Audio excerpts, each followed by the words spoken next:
2 capítulos, esta vez el primero más extenso, el segundo más breve, pero un pasaje más o menos de extensión parecida a lo que hemos estado viendo, de 2 capítulos por día.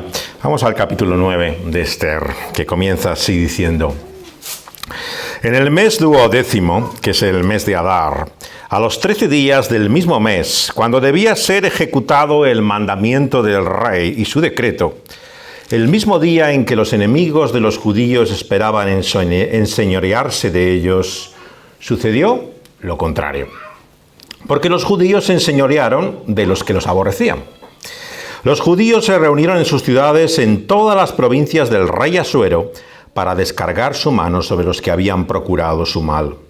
Y nadie los pudo resistir, porque el temor de ellos había caído sobre todos los pueblos. Y todos los príncipes de las provincias, los sátrapas, capitanes y oficiales del rey apoyaban a los judíos, porque el temor de Mardoqueo había caído sobre ellos. Pues Mardoqueo era grande en la casa del rey, y su fama iba por todas las provincias. Mardoqueo iba engrandeciéndose más y más, y asolaron a los judíos a todos sus enemigos a filo de espada y con mortandad y destrucción. E hicieron con sus enemigos como quisieron.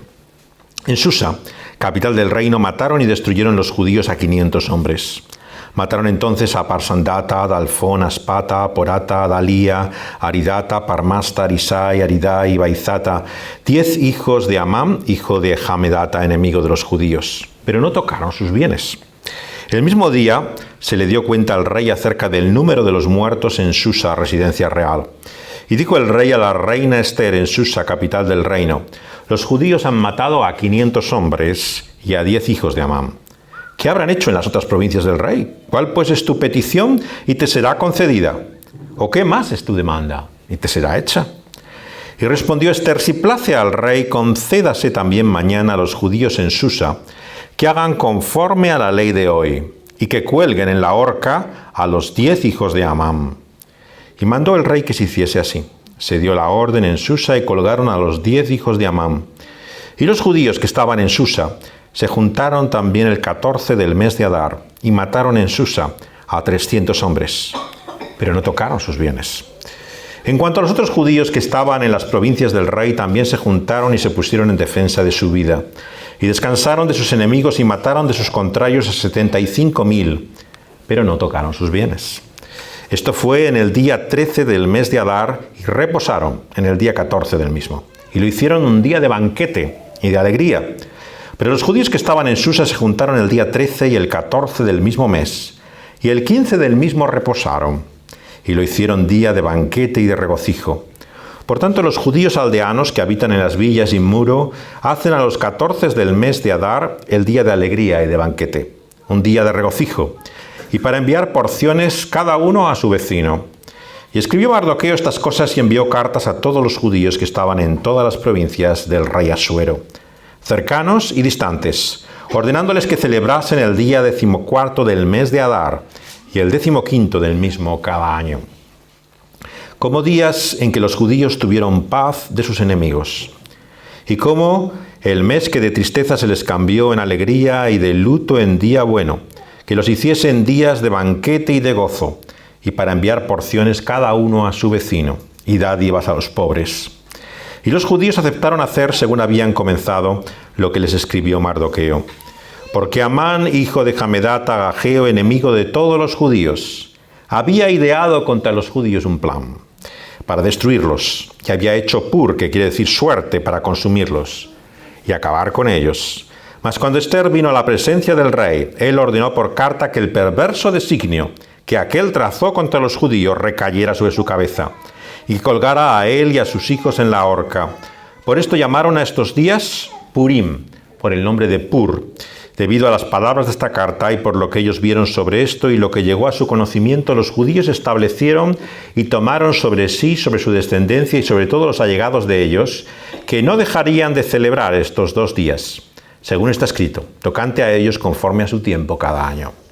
Y que según estos días serían recordados y celebrados por todas las generaciones, familias, provincias y ciudades, que estos días de Purim no dejarían de ser guardados por los judíos, y que su descendencia jamás dejaría de recordarlos. Y la reina Esther hija de Abihail, y Mardoqueo, el judío, suscribieron con plena autoridad esta segunda carta referente a Purim. Y fueron enviadas cartas a todos los judíos a las 127 provincias del rey Asuero, con palabras de paz y de verdad.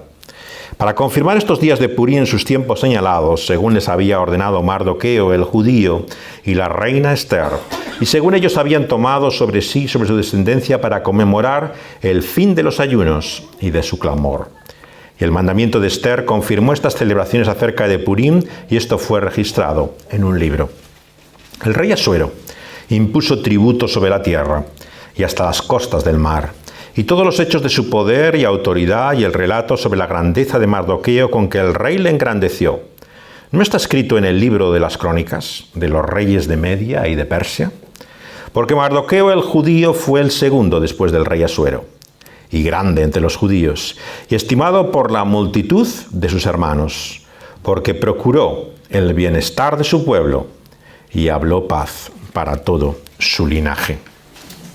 Hasta aquí la lectura de la palabra de Dios.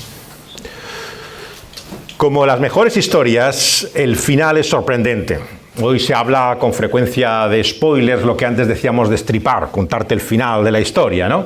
Que es lo que más temen cuando te cuentan una película, una serie o cualquier cosa, ¿no? Que te descubran y desvelan el final. Y los mejores finales de las narraciones tienen una inversión, un trastorno, un cambio inesperado de todo lo que ha sido la narración. Esa sorpresa que tenemos cuando llegamos a la conclusión es muchas veces lo que te impacta de esta historia, lo que te quedas de ella, ¿no? Por eso cuando no llegas al final de algo, claro, no has percibido realmente la atracción de esa historia.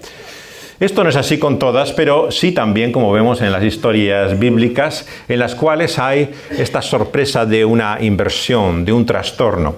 Es lo que llama aquí en el versículo 1 al principio de nuestro texto, lo contrario. Es como si fuéramos lo opuesto que lo que habíamos visto al principio. Si analizamos elemento por elemento de esta conclusión, vemos como toda la Biblia también tiene estos elementos también que se relacionan el principio y el final. Y cómo hay no solamente similitudes, sino también trastornos, cambios que son una inversión, literalmente aquí de lo contrario. Comenzábamos esta historia viendo cómo este imperio, que era el poder del mundo conocido, estaba amenazando al pueblo judío. Y aquí vemos exactamente lo inverso. Es el pueblo judío el que está en la posición de mayor privilegio, de mayor autoridad y poder sobre todas las naciones. Y los que temen precisamente son a ellos y particularmente la persona de Mardoqueo, que está en esa posición de autoridad.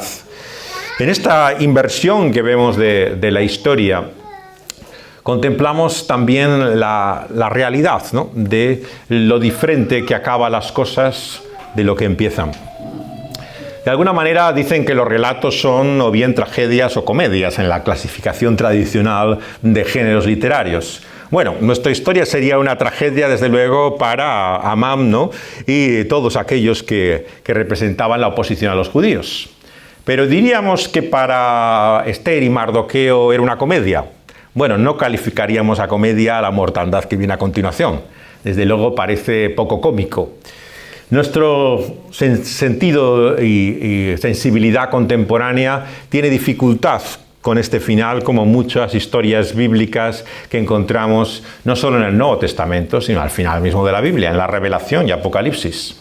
En el fondo de nuestro ser es como si pensáramos, bueno, menuda conclusión, ¿no? Lo podía haber dejado en otro punto, ¿no?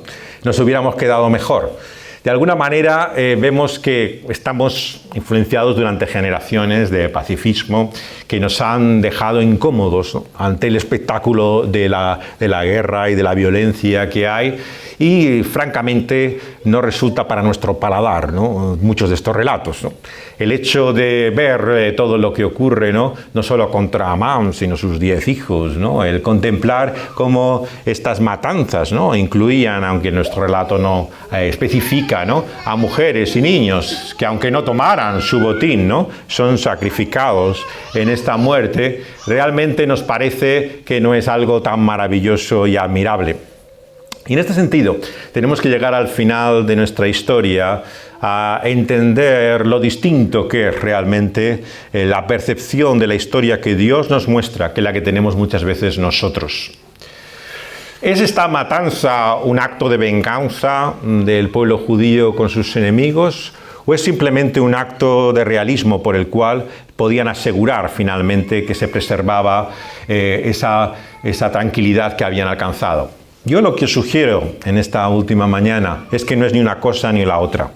Es lo que se ha dado en llamar a veces Guerra Santa, pero que el término, al estar tan asociado con el Islam, ¿no?, y todo lo que ocurre, no es particularmente afortunado. ¿Qué es lo que supone este conflicto? He ido apuntando a lo largo de estos días algunas pistas, ¿no?, de lo que esto supone. Pero este conflicto que acompaña a toda la Biblia, ¿no?, tiene unas características particulares que se rigen, digamos, en nuestra historia hasta el máximo detalle. Incluso los hijos de Amán, los 10, que son, nos dice nuestra traducción, ahorcados, no sabemos si es empalados, pero eran exhibidos públicamente de acuerdo a los principios de esa Guerra Santa. La insistencia una y otra vez continua en cada verso de que no tomaron botín de ninguno de ellos, ¿no? Que sea cuales fueran los enemigos que hubieran acabado, no se apropiaban de ello.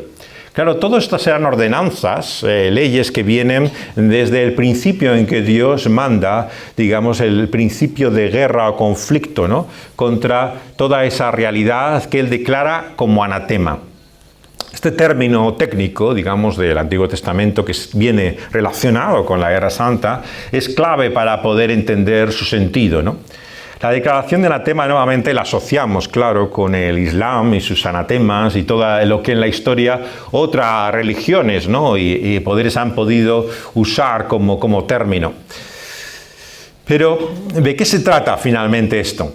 Lo que quiero que entendamos en esta mañana es que se trata de obtener la paz definitiva. O sea, lo que mueve a Dios no es como piensa muchas veces el incrédulo, ese sentido virulento, salvaje, ¿no?, de un Dios de violencia que identifican con el Antiguo Testamento, sino todo lo contrario. El propósito de Dios desde el principio es traer la paz, ¿no? Y es por esto que, si os fijáis, desde Deuteronomio en adelante, en la conquista, en toda la historia de Israel, solo cuando hay paz es establecida la casa de Dios.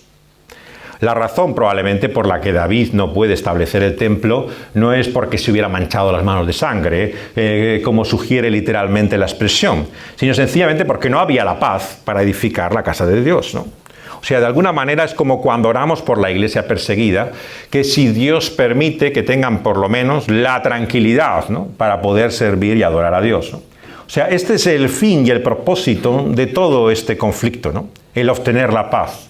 Y es por esto que cada uno de estos conflictos apunta a la batalla última, al enfrentamiento final y también a la paz definitiva que la sucederá. El hecho de que finalmente seremos libres de todos nuestros enemigos. El final de esta historia tiene ese toque realista, ¿no?, que tienen los grandes relatos, ¿no?, que te dejan de alguna forma insatisfecho. Si os fijáis, acaba la historia, pero es como que no acaba. Y el capítulo 10, en la distribución que se ha hecho del texto bíblico, te quiere sugerir ya realmente que el cambio no ha sido tan grande como pudieras esperar. Por un lado, el capítulo anterior habla de una inversión, de lo contrario, de lo opuesto que había, pero aquí, en esa nota realista que tiene siempre la Biblia, que no es ni pesimista ni optimista, ¿no?, te muestra las cosas como son realmente, te dice que Asuero pone tributo a continuación. Y claro, los comentaristas bíblicos se preguntan, bueno, ¿qué quiere decir este tributo aquí en la historia de Esther? Los que quieren verlo positivamente buscan algún referente, José en Egipto, que puso tributo a los egipcios, pero claro, estos no son egipcios, ¿no? Realmente no es exactamente el ejemplo y no encuentran siquiera otros referentes bíblicos para hablar de que sea una buena noticia el tributo, ¿no? Más bien parece una medida de opresión, ¿no?, de exprimir a la propia gente en beneficio, claro, del poder autorizado. Estos no son como nuestros impuestos para hacer carreteras, escuelas u hospitales. Eran impuestos para el tesoro real y para todo su beneficio, ¿no? No tenemos que pensar en ello en términos fiscales contemporáneos, ¿no? Los tributos era la forma en la cual el poder se establecía. Recuerda un poco a los amantes de la literatura más fantástica la historia del Señor de los Anillos, de Tolkien. Como es bastante conocida, hago referencia a ella, aunque algunos tal vez no la hayáis leído. Pero el final de la historia de Tolkien es un anticlímax, ¿no? Hay como una victoria, una batalla final, ¿no? Como en muchos estos relatos épicos y fantásticos, ¿no? Pero luego de repente aparece la comarca otra vez, ¿no? En un estado que no es el ideal maravilloso que pensarías después de haberse resuelto el conflicto. Vemos que es un cuadro más bien gris, ¿no? De alguna forma apunta, como todas estas historias, ¿no?, al ya y al todavía no. Hay como una victoria, un desenlace central, pero todavía no ha llegado a la conclusión.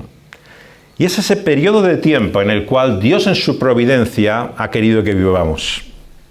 Un tiempo de mucha insatisfacción, porque estamos entre ese ya de lo que aquel rey que trajo una liberación mayor, ¿no?, que la que pudo traer Asuero, Mardoqueo, ha venido a este mundo a traer por su cruz y resurrección, ¿no?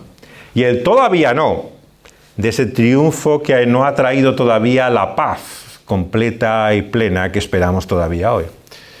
En ese sentido, es un tiempo, ¿no?, extraño, realmente difícil para nosotros, cuando el escéptico nos dice, bueno, ¿y qué ha cambiado la venida de Jesús a este mundo?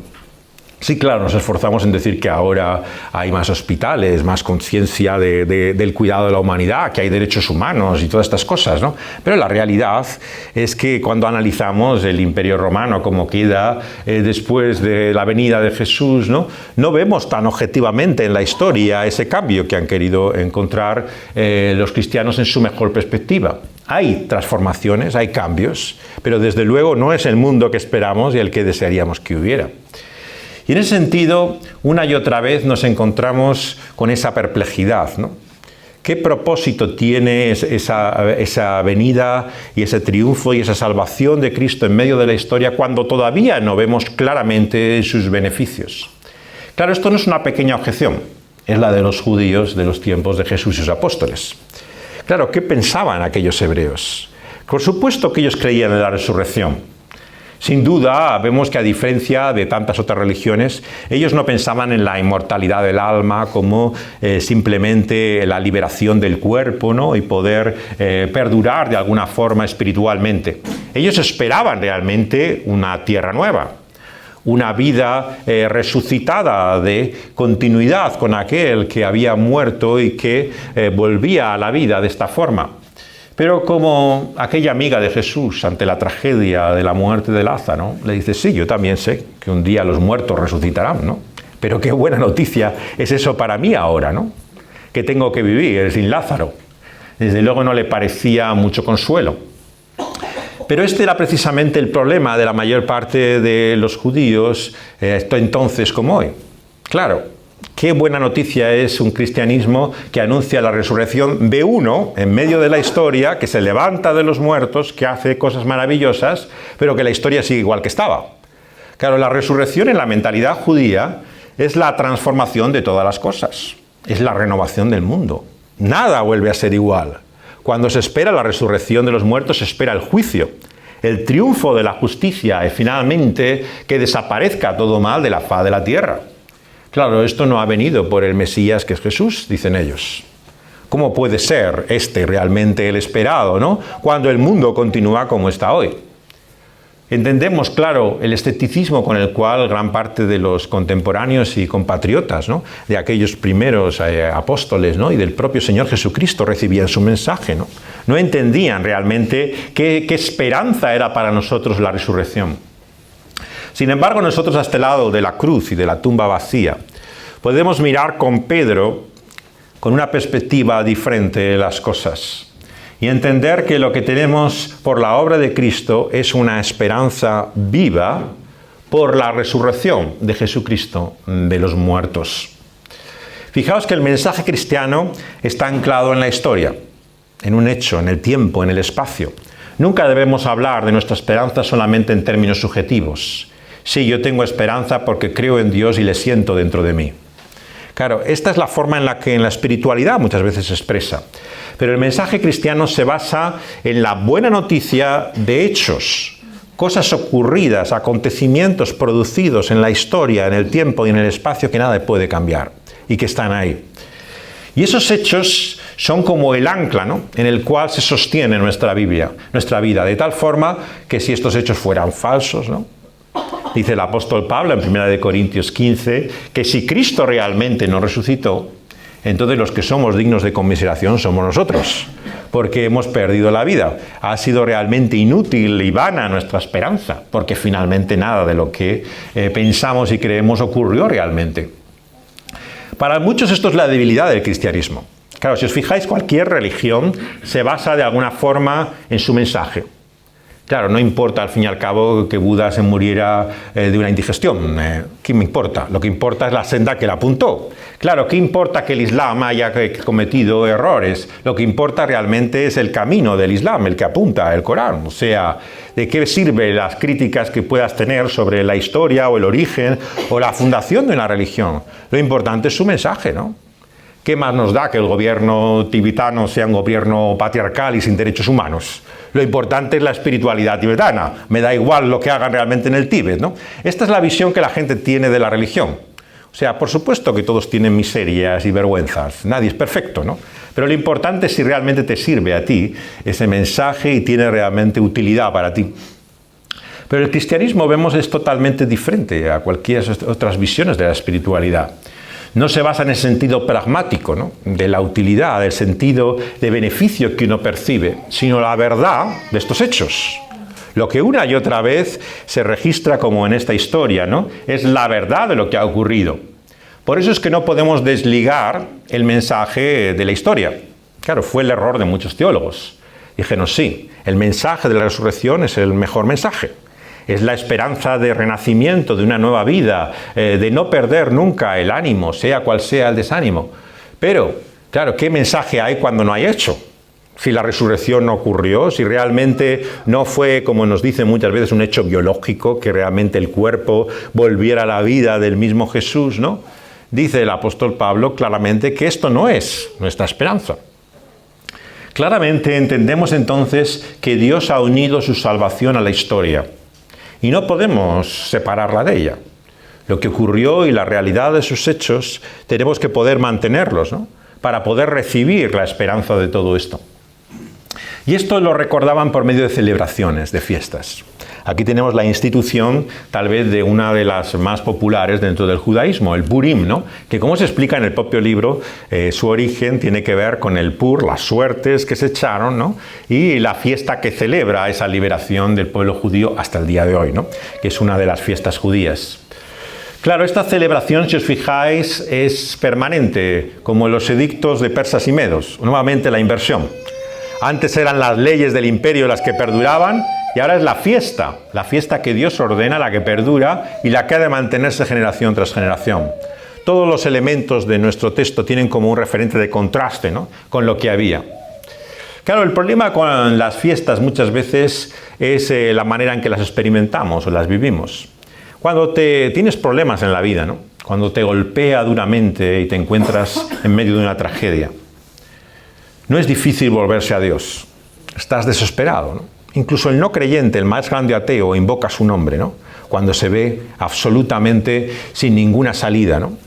Pero claro, cuando Dios nos muestra su favor, cuando recibimos su bendición, cuando lo que vemos es el bien en nuestra vida, qué fácilmente nos acostumbramos a ello, ¿no? Sí, al principio, cuando te viene ese bien, dices, gracias Dios, qué maravilloso, ¿no?, qué bueno es el Señor, ¿no? Pero luego pasa muy poco tiempo, ¿no?, para que ya te habitúes y no pienses en ello. El agradecimiento es de muy corto tiempo, ¿no? Mientras que la angustia, la agonía de la enfermedad que perdura, ¿no?, la situación desesperada a borde de la muerte, es como si fuera algo que impulsa constantemente el clamor a Dios, la dependencia total de Él. Este es el problema muchas veces de las fiestas. ¿Cómo se mantiene ese sentido de celebración en el corazón? Cada vez que celebramos las fiestas que tradicionalmente en la Iglesia cristiana se han hecho, ves la gran distancia, claro, entre la realidad de lo que es la celebración y lo que la gente siente, piensa, ¿no?, y experimenta de todo ello, ¿no? Y Vemos una y otra vez, ¿no?, cómo incluso en nuestra tradición puritana, ¿no?, hubo a veces una oposición a estas fiestas, ¿no?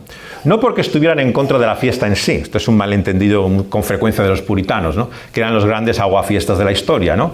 Se preocupaban de que un día en algún sitio, en algún momento, alguien fuera feliz y realmente por eso es que querían abolir toda celebración. No, quien piensa así de los puritanos no sabe nada de los puritanos, ¿no? Realmente no era esa su preocupación, que alguien fuera realmente lleno de júbilo y celebración en algún sitio por alguna razón, ¿no? Realmente no eran esos grandes aguafiestas de la historia. Los puritanos lo que decían es que la fiesta debía ser continua. Entonces mantenían el Día del Señor, aquel sábado cristiano, como la verdadera celebración para que fuera algo continuo. El primer día de cada semana, que hubiera esa celebración y no algo solamente que perteneciera a una época especial del año, ¿no?, en la cual se fuera consciente de estas cosas, ¿no? Pero no es verdad que cuando estamos en medio de estas celebraciones o fiestas, uno vive sentimientos confusos, ambiguos, ¿no? O sea, por un lado estás tan ocupado con lo que está, sea el domingo o sean las fiestas, digamos, ocasionales que recuerdan los grandes hechos de la fe cristiana, ¿no?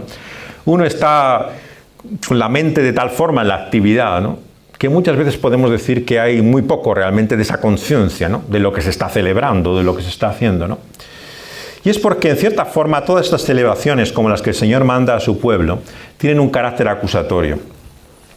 Nos muestran, por un lado, claro, cuál es el mal que hay, ¿no?, al cual Dios se ha enfrentado y finalmente nos ha librado, pero muestran también el mal que hay dentro de cada uno de nosotros, ¿no? En cierta forma también nos resultan incómodas, porque nos muestran la gran distancia que hay, ¿no?, entre la realidad, ¿no?, y lo que debiéramos ser, ¿no? Y de alguna manera, particularmente, ¿no?, sentimos, y hay gente que cada vez más, ¿no?, se siente más incómoda, ¿no?, con las fiestas y con las celebraciones, no soporta estos momentos, ¿no? Cuando llegan las Navidades, ¿no?, se oyen comentarios a veces, ¿no?, de gente que odia estas celebraciones o fiestas, ¿no? Es lo peor para ellos del año, ¿no? Y prácticamente a veces uno tiene la impresión incluso que en las fiestas familiares, que es donde se ha intentado encontrar finalmente su sentido, la gente siente que quisiera estar en cualquier sitio menos donde está en ese momento, ¿no? Que realmente no está a gusto en esta experiencia. Claro, esto es porque la rememoración, ¿no?, lo que de alguna forma toda fiesta o celebración nos lleva a pensar, ¿no?, nos muestra un hecho, ¿no?, que a nadie nos gusta, ¿no?, que es el mal que está ahí, fuera y dentro de nosotros. La realidad de lo lejos que estamos de la verdadera felicidad. La tristeza que todavía hay en nuestro ser. ¿Por qué mucha gente se deprime, ¿no?, cuando llega una fiesta, ¿no?, y celebración, ¿no? Porque se da cuenta que su vida no tiene nada de maravilloso, ¿no? Porque cuando están sentados en la mesa con sus seres queridos, lo único que ven son los defectos del uno y del otro y se quejan y están pensando, ¡jo, qué pesado!, ¿no? A ver si esto acaba de una vez, ¿no? Y realmente lo que muestran es todo aquello que les resulta absolutamente difícil de sobrellevar, ¿no?, y de convivir con ello en la vida, ¿no? Se hacen conscientes, ¿no?, de lo lejos que estamos de la verdadera celebración, de la auténtica fiesta. Y Jesús no espiritualizó esa celebración y tampoco nosotros debemos hacerla, ¿no? Si nuestra esperanza está en la resurrección de la carne que viene por Cristo Jesús, tampoco podemos pensar, ¿no?, que una celebración material como es la fiesta, comida, como aquí se dice, bebida, todo el regocijo que ello es poco espiritual, ¿no? Quien así piensa no piensa como el Señor piensa. El Señor piensa que lo que esperamos, ¿no?, y aguardamos es verdaderamente una fiesta, ¿no? Y tristemente muchas veces nosotros somos los primeros en dar una mala impresión de lo que esperamos. Porque muchos dicen, bueno, si esto es lo que aguardamos, si esto es el cielo, ¿no?, pues menudo rollo, prefiero quedarme en mi casa, ¿no? O sea, realmente no ven ni la Iglesia ni lo que ella espera como algo realmente de mucha diversión o entretenimiento. Más bien, seamos sinceros, les parece un aburrimiento. Detrás de muchas objeciones intelectuales a la fe cristiana, si os fijáis, hay finalmente esta idea, ¿no? Te pueden estar discutiendo cómo Dios es posible que permita el mal, ¿no? Cómo hay tantas religiones y puede haber una verdadera, y te metes en todas estas disquisiciones tremendas. Y en el fondo lo único que piensan es que esto realmente es un rollo. O sea, que les da igual la verdad o mentira de lo que digas, pues lo que no quieren es ser como tú porque les parece un aburrimiento. Entonces, simplemente son como excusas, objeciones que intentan hacer para combatir esa fe cristiana, pero de luego, aunque vieran la verdad de ella, no tienen el menor interés en participar de ella. ¿Por qué? Porque como Agustín y tantos padres de la Iglesia nos muestran, somos más que cabeza, ¿no? Y cuando tenemos un gran cabezón tendemos a ser como pigmeos, ¿no? Un poco realmente distorsionados, ¿no? Quien tiene demasiado desarrollado el aspecto racional, ¿no? Vemos que lo que está es un poco atrofiado emocionalmente muchas veces, ¿no? Está incapacitado, ¿no? En inglés le dicen casi minusválido, ¿no? Incapacitado emocionalmente aquel que no es capaz de poder mostrar sentimiento, ¿no? Y la fe, y los reformadores nos lo mostraron muy claramente, no es una cuestión solamente de cabeza, ¿no? Este fue el gran error, no lo olvidemos, de Roma, ¿no? Y de sus oponentes. Ellos pensaban que la fe era una cuestión que racionalmente se podía entender y por ella persuadir, ¿no? Y hacer defensa. Y gran parte de nuestra apologética muchas veces es demasiado intelectual. Va dirigida a argumentos tan sofisticados que la mayor parte de los creyentes dicen, bueno, quien no puede manejar todas estas maneras de explicar la fe, no puede decir nada, ¿no? Dejémoslo a los expertos, a ver si ellos pueden argumentar la fe. ¿Por qué? Porque de alguna manera no hemos entendido lo que es la fe. La fe, fundamentalmente, como nuestro texto hoy nos muestra, es la celebración, el agradecimiento, la fiesta que viene de entender, ¿no?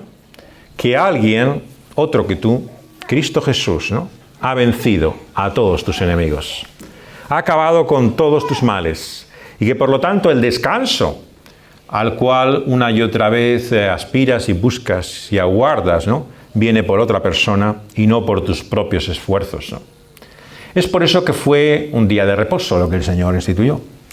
Y cada celebración y fiesta vemos que va marcada constantemente por el cese de la actividad diaria, ¿no? Para el descanso y reposo en lo que otro, ¿no? Ha conseguido para ti. Este que precisamente no tiene nombre en nuestra historia. El gran Dios y Señor, ¿no?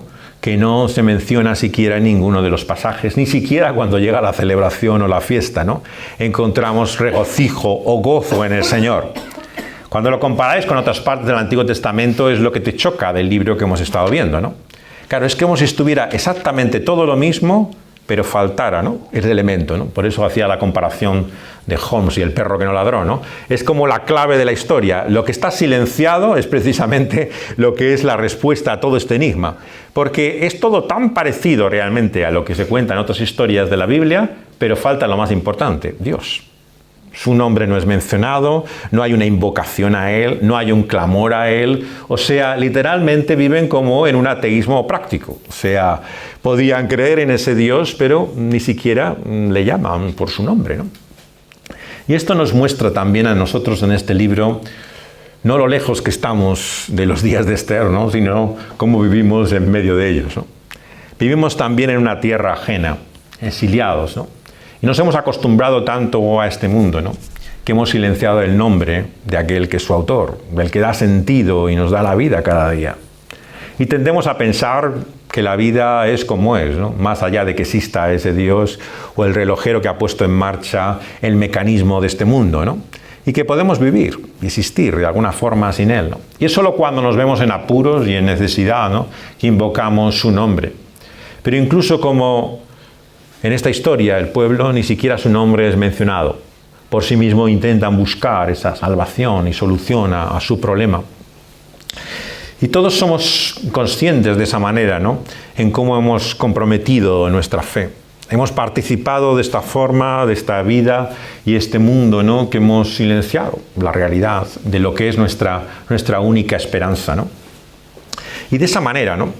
La palabra de Dios también actúa como un espejo. Nos muestra cómo somos. Muchas veces decimos, y eso es lo más importante, claro, que la Biblia es la revelación de Dios. Nos muestra quién es Él. No hay otra forma de saber quién es Él si Él no hubiera hablado y mostrado por su palabra, que ahora tenemos por escrito, quién es Él. Pero también olvidamos algo que los reformadores retomaron, y veis en Calvino y en muchos de ellos, como el principio de la teología, ¿no? El hecho de que la Biblia también es el verdadero conocimiento de uno mismo, ¿no?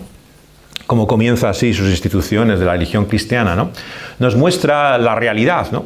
De que no podemos saber por nosotros mismos quiénes somos. Somos para nosotros mismos un gran enigma.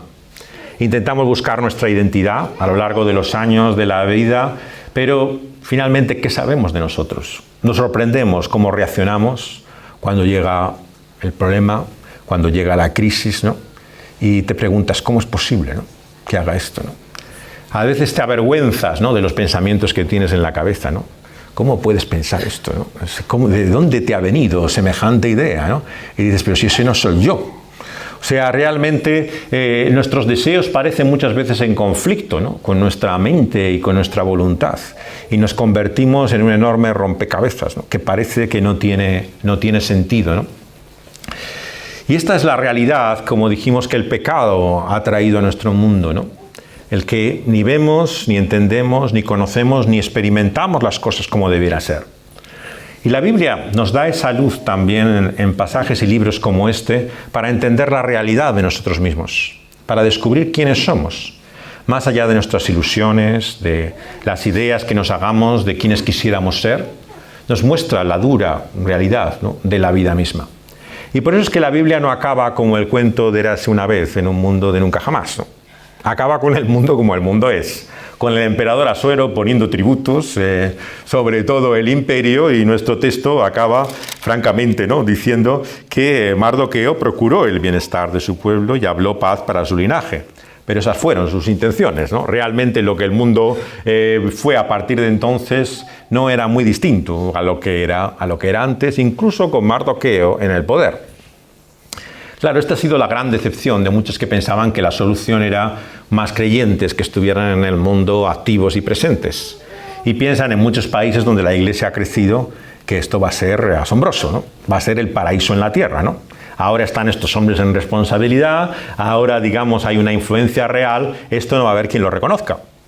Y claro, tristemente, uno tantas veces se encuentra con la decepción, ¿no?, de que en esta vida, ¿no?, y en este mundo, como son las cosas, ¿no?, realmente, por mucha que sea, ¿no?, la influencia de buenos hombres como pudiera ser Mardoqueo, el mundo no cambia fácilmente. Tiene esa resistencia, ¿no?, que hace imposible que podamos, aquello que está torcido, corregirlo, ¿no?, enderezar lo que está transversado, ¿no? Lo dice uno de Eclesiastés, uno de los pasajes, ¿no?, que tan realistamente describe la vida humana, ¿no? Y esa es la dificultad que tenemos una y otra vez en la vida, ¿no?, que no es fácil cambiarla. En uno de los relatos de historias del tiempo, por una máquina, ¿no?, que intenta uno volver al pasado, que se hicieron más recientemente, Stephen King, el que fue conocido como el maestro del terror, se inventa el hecho de que un profesor divorciado en crisis que está en una pequeña ciudad americana descubre que en el sitio donde toma café todos los días hay como una habitación al lado del almacén que tiene el hombre, ¿no?, que si abres la puerta, de repente apareces en otro tiempo. Entonces, de esta forma tan rudimentaria, ¿no?, encuentra una máquina para volver al pasado, ¿no? Y el personaje de esta historia, que lleva el nombre de la fecha de la muerte de Kennedy, del asesinato de JFK. Una de las cosas que se propone en estos viajes que hace al pasado es cambiar la historia, ¿no?, impedir la muerte de JFK y, de alguna forma, intervenir en la vida también, pues, de un crío que tiene dando clase, ¿no?, y que ha vivido una tragedia tremenda, ¿no?, en su familia, ¿no?, y quiere cambiar las cosas y enderezarlas, ¿no? Y toda la novela, que es bastante extensa, se ha hecho una serie incluso de televisión sobre ella, muestra la imposibilidad de cambiar el pasado. O sea, aunque uno entrara en esa historia y paso por paso se acercara, planificara cómo los acontecimientos fueran diferentes, es como si la historia tuviera algo entre sí que hace que no pueda ser distinta, ¿no?, que lo que ocurre, que el pasado es pasado, ¿no? Y finalmente acaba con esa tremenda conclusión, ¿no?, de que el pasado no es pasado, ¿no?, está entre nosotros, forma parte de lo que es la vida y la realidad. No lo puedes cambiar por mucho que quisieras, ¿no? Los creyentes a veces han intentado, por medio de su mente, ¿no?, pensar que podían cambiar de alguna forma la vida y el pasado si salieran de esa cárcel y de esas limitaciones del tiempo, ¿no? Durante unos años, en los años 80, 90, ¿no?, se hizo muy popular un sistema de consejería, de terapia, que venía de un metodista americano que se llamaba Simmons, y lo llamaba la curación de memorias, ¿no? La curación de memoria será un estado como de llegar a una cierta inconsciencia, ¿no? De una forma no hipnótica, pero realmente como de estar absorto de la vida y volver a una situación traumática de tu vida. Si habías tenido abusos, si habías vivido, digamos, un drama, imaginabas a Jesús entrando en esa historia, ¿no? Entonces las palabras que escuchabas de Jesús, los actos que él hacía, curaban como milagrosamente esa memoria, ese recuerdo, ¿no? Y ya la persona entonces, por medio de esa consejería, ¿no?, vivía libre de todo ese trauma. Claro, obviamente que era lo que ellos quisieran, pero muy lejos de la realidad, ¿no? Ese Jesús era un Jesús imaginario, estaba en su cabeza solamente. Las palabras que Jesús decía no era el Jesús de los evangelios, era el Jesús que como les gustaría pensar que realmente les hablaría a ellos, ¿no? Y por lo tanto todo el escenario pertenecía a la fantasía y no a la realidad, ¿no? Y eso nunca trae sanidad o curación alguna. Es simplemente el poder de la afición para escapar a veces de tu realidad o de la vida misma, ¿no? Y en este sentido nos enfrentamos a esta realidad continua, ¿no?, y perdurable por la cual el pueblo de Dios vive en este mundo como bajo este dominio imperial, subyugado, explotado, ¿no?, una y otra vez suspirando por esa liberación. ¿Qué significa finalmente para nosotros, ¿no?, el saber que la verdadera victoria, ¿no?, definitiva y la paz que perdura estaba todavía por venir, ¿no?, y ha venido ya para nosotros, ¿no?, pero no la vemos todavía tan manifiesta y evidente, ¿no? Significa ni más ni menos que la vida de fe. Claro, cuando hablamos de la fe, muchas veces tenemos muchos malentendidos. ¿Qué queremos decir con fe? A veces la gente te dice, no, ya me gustaría tener la fe que tú tienes, ¿no? Poder creer con esa fuerza de voluntad, estar tan seguro de lo que piensas. Yo no sé ni qué escoger en el menú del restaurante, ¿no? ¿Cómo voy a tener esa seguridad de nada en la vida? Si no sé ni siquiera qué voy a hacer o qué voy a elegir. O sea, ¿cómo ya quisiera yo tener esa fe que tú tienes? Pero claro, los inseguros los somos inseguros siendo creyentes o no creyentes. Yo no sé escoger en un menú siendo cristiano como no siéndolo, ¿no? Forma parte de mi propio ser, ¿no? La incertidumbre, la inseguridad, el no saber nunca exactamente lo que quieres, ¿no? Eso no es realmente lo que estamos hablando cuando hablamos de fe. Hay gente que cuando habla, yo la admiro, ¿no?, habla con una contundencia, ¿no?, que abre la boca y todo parece que es que lo tiene tan absolutamente pensado, razonado, que dices, uy, ya quisiera yo poder hablar así con esta fuerza, ¿no? Pero es su forma de ser, ¿no? Es como algunos hablan, que hablan y se pronuncian siempre sobre todo y parece que no haya nada más que decir, porque es la palabra última, ¿no? Y otros somos tan dubitativos, ¿no?, que realmente al final no se sabe ni lo que piensas ni lo que crees, ¿no? Con tantas dudas, matizaciones, ¿no?, y tantas relativizaciones que al final te quedas como perdido. Pero la fe no es esa convicción y seguridad. Los puritanos eran muy buenos en esto, claro. Ellos nos enseñaron como maestros del alma, ¿no?, que la seguridad de salvación no era esa certeza interior que uno pueda tener. De hecho, gran parte del tema que llenó mucho del pensamiento de los puritanos era cómo obtener seguridad de salvación, ¿no? Que no lo olvidemos, para muchos es la clave de la reforma. Lo que estaba en juego entre Roma y los reformadores es cómo poder estar seguros de que uno es salvo, ¿no? Eso era lo que finalmente estaban discutiendo, ¿no? Y los puritanos empiezan a apuntar al tema experimental, ¿no?, que en la Reforma no se había hablado tanto de ello, ¿no? ¿Cómo se siente esto, ¿no? ¿Cómo se percibe esto? Y lo que veían claro es que hay una gran diferencia según el carácter, ¿no?, y la forma de ser. Hay personas inseguras, ¿no?, pero ¿qué significa eso que no tienen seguridad de salvación, ¿no? No, los puritanos descubren, ¿no?, que en la Biblia, en la palabra de Dios, nos muestra que uno puede tener la salvación, ¿no?, aunque no esté un seguro o con una fuerza de voluntad y considere que es el mayor miserable y que está destinado a la condenación más grande, ¿no? ¿Por qué? Porque Jesús mismo lo enseñó. Dijo que la eternidad estaría llena de sorpresas, ¿no? Te encontrarías con gente que no te esperabas, ¿no? Y otros muchos que pensarías que estarían allí, ¿no?, en el trono, realmente brillarían por su ausencia, ¿no?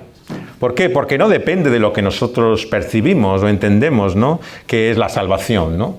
La manera en la cual muchas veces una persona puede expresar con palabras, ¿no?, Señor, Señor, y con sus actos, ¿no?, incluso señales o milagros, ¿no?, la realidad de quien sirve, ¿no? Depende de algo fuera de nosotros. De esa victoria sobrenatural que celebra el pueblo de Dios en Purim. Fijaos en el nombre también, finalmente, que para muchos es el resumen del libro, la fiesta del Purim. Apunta a la suerte, ¿no? Claro, la mayor parte de la gente cuando dice que le gustaría creer que la vida va mejor, ¿no? Lo que está hablando es de la fortuna, ¿no? Que espera que realmente, por suerte, ¿no? le brille la sonrisa del destino y las cosas le vayan mejor de lo que hay, ¿no? Y esto es su única esperanza. Por eso juegan a la lotería, por eso realmente viven y se levantan cada mañana, porque a lo mejor la suerte les cambia. Ahora su vida es miserable, ¿no? Pero lo que les mantiene vivos, ¿no? Es el hecho de que su destino puede cambiar, ¿no? De que puede haber un giro en los acontecimientos. Esta fiesta, por lo tanto, que toma el nombre, ¿no? del medio pagano por el cual se estableció la fiesta de la destrucción de los judíos, que era el Pur, el juego de suertes para poner la fecha, ¿no? en el cual iba a ser su destrucción, es curioso que da nombre a la celebración judía. De alguna forma nos apunta finalmente a la cuestión del destino, ¿no? De qué es realmente la suerte que lleva a nuestra vida, ¿no? Finalmente esa es nuestra gran incógnita en el misterio de la providencia, ¿no? Saber qué va a ser de nosotros, ¿no? Nuestra inseguridad, incertidumbre viene de desconocimiento. Y como decimos, los temores imaginados son los peores de todos, ¿no? Porque uno no sabe realmente lo que va a pasar, ni siquiera lo conoces todavía. Piensas lo que puede ocurrir, ¿no? Y todavía no ha ocurrido, ¿no? Por lo tanto, una y otra vez uno piensa dónde caerán esas suertes, ¿no? De dónde, a quién pertenece. El creyente, sin embargo, como Jesús nos enseña, es aquel que cree en un Dios como Padre, que tiene todas las cosas en sus manos. Tiene todo poder y potestad, le dice antes de partir de este mundo a sus discípulos. Toda potestad en el cielo y en la tierra, le dice el Señor Jesús antes de su ascensión, me ha sido dada a mí. Por lo tanto, cuando pensamos en la suerte o en el destino, en lo que va a ser el futuro, tenemos que tener una esperanza personal. El pueblo de Dios tenía que comprender que era un Dios personal el que los había librado. Y ese Señor, ese Dios personal, es el cual tiene nuestro propio destino y nuestra fortuna en sus manos. Es Él el que cuida y guarda nuestra vida. Y esa confianza, ¿no? Viene acompañada en nuestro pasaje y en el libro de Esther con que el final y la conclusión es feliz. Que hay una celebración última. Que finalmente todo acabará bien. ¿Cómo sabemos realmente que todo va a acabar bien? Claro, el escéptico te dice, bueno, eso es lo que te gustaría a ti, ¿no? Pero claro, muchas veces lo que nos tenemos que dar cuenta es que el ateísmo mismo, ¿no? Es una reacción también casi psicológica, ¿no? A la propia fe. O sea, ellos no pueden creer que haya un Dios, ¿no? Porque les conviene que no haya un Dios. ¿Por qué? Porque no solamente será un final feliz para su pueblo, será un mal destino, final y juicio para todos los que se resisten a él. Como dice el profeta, no hay paz, ¿no? Para el impío, para el inicuo, para el injusto. Y claro, lo que esperan es que no haya ningún Dios que vaya a traerles mal finalmente después de lo que han hecho en la vida. Por lo tanto, si proyección les parece que para el creyente tenga su confianza en ese final feliz, ¿no? El negar ese Dios para ellos es su propio final feliz. Ellos esperan que no haya finalmente un juicio ni trascendencia para tus actos en la vida. Que igual que nadie tiene derecho a decirte una palabra sobre lo que tú haces o dejas de hacer, que finalmente no haya nadie en los cielos que te vaya a decir, bueno, date cuentas de tu vida. En cierta forma vemos que es un argumento absolutamente invertido, ¿no? Por las mismas razones que dicen que nosotros creemos, es por la que ellos no creen, ¿no? Porque les gustaría, desearía, les iría mejor realmente que no hubiera nada después de la muerte. Porque si no hay nada, finalmente lo que hagas en este mundo y en esta vida no tiene significado. No tiene sentido. Por eso se abrazan al azar, si os fijáis, a la suerte como su única confianza. Mucha gente te dice, no, yo no creo en Dios, lo que creo es en el azar. Y claro, ¿qué es el azar? Claro, el azar es una fórmula matemática, ¿no? Es la probabilidad de que algo ocurra o no ocurra, pero no es algo, no es una realidad personal, no es una explicación lógica, es simplemente la observación de que puede pasar algo o puede no pasarlo, ¿no? Y con qué frecuencia pasa, eso es el azar, simplemente, ¿no? ¿Qué es lo que quieren decir cuando dicen que ellos lo que creen es el azar, ¿no? Que esperan que sea nada lo que venga porque no haya nada que explique nada y haya nada que finalmente tenga la última palabra, ¿no? Y entonces en esa nada podamos imbuirnos y perdernos finalmente, porque nada tenga significado ni sentido finalmente. Sin embargo, nuestro texto nos muestra que el mal tiene consecuencias y hay la realidad del juicio. El juicio de aquel que vendrá cuando el Señor Jesucristo regrese y traerá su juicio y traerá su ira y hará esa batalla, ¿no? En la cual, como con sus túnicas manchadas de sangre, ¿no? Como aquel jinete del Apocalipsis, ¿no? Traerá su juicio, destrucción y muerte a todos los que se oponen a su reino. Y acaba Apocalipsis como todos los reinos finalmente serán de él. Lo que hacemos en esta vida finalmente tiene consecuencias y tenemos que plantearnos de qué lado estamos. Y no basta, como los contemporáneos de Esther, ponerse del lado de Mardoqueo, porque ahora es Mardoqueo el que está en auge, ¿no? Y antes era Amán, ¿no? Y el siguiente que venga ya nos pondremos a su lado. Así algo de favor nos cae en esta vida. No sirve este tipo de lealtad. No sirve realmente dar tu aprobación o aceptación al poder que existe en este mundo. Lo que el libro de Esther nos muestra es que la única paz que podemos conseguir, ¿no? Es cuando estamos precisamente sirviendo y rindiéndonos, ¿no? Ante aquel que verdaderamente tiene el derecho a reinar. Todos los demás vemos que no son solamente trasuntos de quien debía ser, sino incluso el reino de este mundo, su príncipe, ¿no? Es el gran intruso, es el usurpador, el que le dice al Señor mismo en el desierto, en las tentaciones: yo te daré los reinos de este mundo, como recordábamos. Él, que dice ser el Señor de este mundo, él piensa que tiene finalmente la capacidad para darte lo que tú quieres, ¿no? Y claro, una y otra vez el mensaje cristiano nos muestra que no podemos escuchar su voz, no podemos caer en su engaño, pensar que realmente este mundo está en sus manos, que si le servimos, que si seguimos la potestad del imperio y el poder de que hay en el aire, en este mundo y en esta vida, es entonces cuando nos irá bien. Todo lo contrario, nos dice que eso nos hace hijos de desobediencia, nos hace enemigos suyos, nos hace objeto finalmente de su ira. No podemos ser llevados por el viento que sopla. Y por lo tanto, finalmente, nuestro ejemplo de fe, como he querido mostrar en estas exposiciones, no es ni Esther ni Mardoqueo, sino es aquel a quien debemos mirar, Cristo Jesús. Ellos, finalmente, su obediencia en el mejor de los casos, ¿no?, fue guiada por la providencia de Dios como instrumentos suyos a hacer lo que debieran por el favor de su pueblo. Pero no son más que un pálido reflejo, ¿no?, de aquel que había de venir. Por lo tanto, cuando leemos este libro con verdadero beneficio espiritual para nuestras vidas, tenemos que mirarlo con los ojos de la fe, ¿no?, y ver a Cristo en sus páginas y contemplar que aquel que ha recibido verdaderamente todo poder y autoridad es el que había de venir, Cristo Jesús, y que su reino es finalmente el que permanecerá. Y en este tiempo que nos queda hasta que Él vuelva, no hay otra forma de vivir, nos dice Hebreos, que por fe. No podemos basarnos en lo que vemos y percibimos con nuestros sentidos, por nuestra propia experiencia.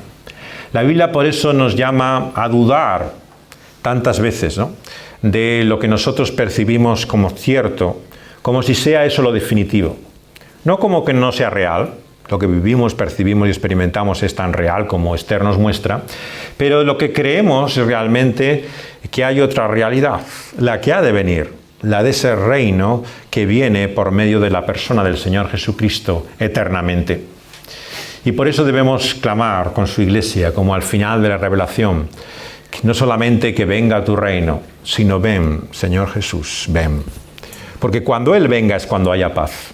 Cuando esa inquietud que ahora tenemos, esa insatisfacción profunda, ¿no?, esas tremendas dudas, ¿no?, la turbulencia en la cual vivimos tantas veces, dé lugar a la verdadera paz, la que solamente el Señor puede darnos. Recordáis las palabras de Jesús: la paz, ¿no?, que yo os doy no es la que el mundo conoce. Y por lo tanto es cierto que en este mundo no conocemos esa paz que el Señor nos da más que por la obra de su Espíritu sobrenaturalmente. Pero aún lo que experimentamos de su Espíritu no es comparable a aquello que aún ha de venir, a esa paz completa, plena, que viene en primer lugar de darse cuenta que no solamente son esos injustos, inicuos los que recibirán su juicio, sino que tú y yo estábamos en ese banquillo, condenados ante el juicio de Dios. Y por lo tanto el engañador es también el acusador, que te dice, ¿y quién te crees tú que eres? Para que en ese día, cuando todo se ha puesto en evidencia, seas libre de ese juicio. Pero en aquel día, el Señor responderá a esas sus acusaciones mostrando quién es Cristo para nosotros. Y entonces tendremos paz en nuestra conciencia. Ya dejaremos de sentirnos culpables una y otra vez como alguien indigno de llevar el nombre de cristiano. Porque como el profeta al final del Antiguo Testamento, veremos que Él es digno, que Él es quien nos purifica y santifica, y que en Cristo Jesús ya somos santificados. Entonces esa paz en nuestra conciencia será también una paz sobre todo el mundo conocido. Todo el cuadro de esa nueva creación, nueva tierra, ¿no?, habla de una armonía extraordinaria, excepcional, ¿no? Animales que están enfrentados conviven uno al otro. El niño juega con la serpiente, ¿no? Hay como algo tan profundamente antinatural que es lo que menos se parece a un documental de National Geographic, ¿no? Aquello no es un supermercado en la naturaleza en el cual unos comen de otros, ¿no? Y todo es literalmente una carnicería que lleva a la casquería, ¿no? Sino que realmente lo que vemos es una armonía desconocida, ¿no? Animales viviendo plenamente en esa realidad de un mundo nuevo. Porque también nuestros cuerpos serán hechos nuevos, ¿no? Gran parte del conflicto que tenemos muchas veces en la vida es que una cosa podemos saber en nuestra mente, sentir en nuestro corazón, pero nuestro cuerpo nos dice otra cosa, ¿no? Nos habla de la corrupción, nos habla constantemente, ¿no?, del deterioro, los problemas, las dificultades que tenemos. Pero hasta nuestro cuerpo, ¿no?, será renovado por esa resurrección. Seremos nosotros, pero nuevos, ¿no?, con un nuevo cuerpo, transformados como Él es. Y entonces ya no habrá sombra de duda, ya no habrá ninguna inquietud. Habrá llegado la paz porque nuestros enemigos han sido vencidos. El cuadro final de Apocalipsis finalmente es de victoria, de triunfo, ¿no? Y fijaos dónde se ve, en qué acto y momento se ve que ese triunfo ha sido logrado. El Cordero que está sentado en el trono es inmolado, sacrificado. Tiene las huellas realmente de haber sido entregado como ofrenda, de haber sido de esa forma muerto. De esta manera te muestra que yo no sé cuánto recordaremos en la eternidad de todas nuestras miserias presentes, ¿no? Cuánto tiempo nos avergonzará lo que hemos hecho, lo que hemos podido vivir. No sé de qué manera seremos conscientes de la diferencia entre el pasado o el presente. Pero lo que la Biblia me enseña es que hay algo en la historia, en el espacio y en el tiempo que nunca se irá de nuestra cabeza. ¿Qué es lo ocurrido a las afueras de Jerusalén hace más de 2000 años, cuando Él fue entregado en aquella cruz del Calvario? Esas huellas de su cruz nunca se irán. Ese Cordero que reina por los siglos de los siglos tiene las marcas de su sacrificio, de su ofrenda. Por lo tanto, hay algo que el Calvario nos desvelará de esa victoria y triunfo que todavía no hemos conocido. Y probablemente es así que, puestos nuestros ojos en Jesús, todavía no vemos el suficiente consuelo, ¿no?, y seguridad y aceptación que tenemos. Porque es como si todavía una realidad de la cruz esté velada a nosotros y todavía no comprendamos hasta qué punto ha sido realmente definitivo, completo, consumada esa obra de Dios por medio de su cruz, ¿no? Yo solo la intuyo un poco cuando leo en estos capítulos de Juan, ¿no?, la conversación entre el Padre y el Hijo antes de partir de este mundo. Si os fijáis, cuando hablan de la cruz, ¿no?, y de lo que va a ser el sacrificio de Jesús, no hablan en primer lugar de nosotros, de lo que va a hacer por su pueblo, lo que nosotros pecadores vamos a llegar a ser por medio de su muerte. Habla de ellos mismos. Es como si la cruz en esos capítulos revelara algo de la relación entre el Padre, el Hijo y el Espíritu Santo eternamente. Como si dijera algo de qué quiere decir que Dios es amor de una forma que no es ningún otro atributo, que no es ninguna otra característica de Él. Como si fuera algo cercano al corazón de Dios, ¿no?, lo que vemos en esa cruz, que no vemos en ningún otro sitio. Y es como si estuviera velado a nuestros ojos, ¿no?, y solamente en ese día final se descorriera la cortina y vemos lo que significa esa cruz.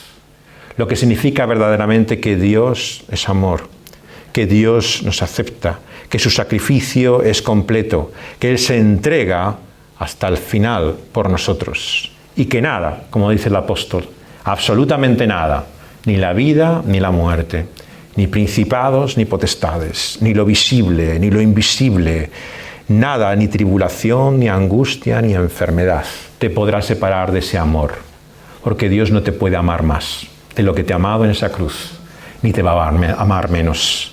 Cuando somos abrazados por esos brazos extendidos en la cruz, el Señor nos dice que somos suyos para siempre. Que Él nos dé esa fe y confianza, que nos dé esa seguridad de que somos suyos y tendremos paz por su triunfo en esa cruz.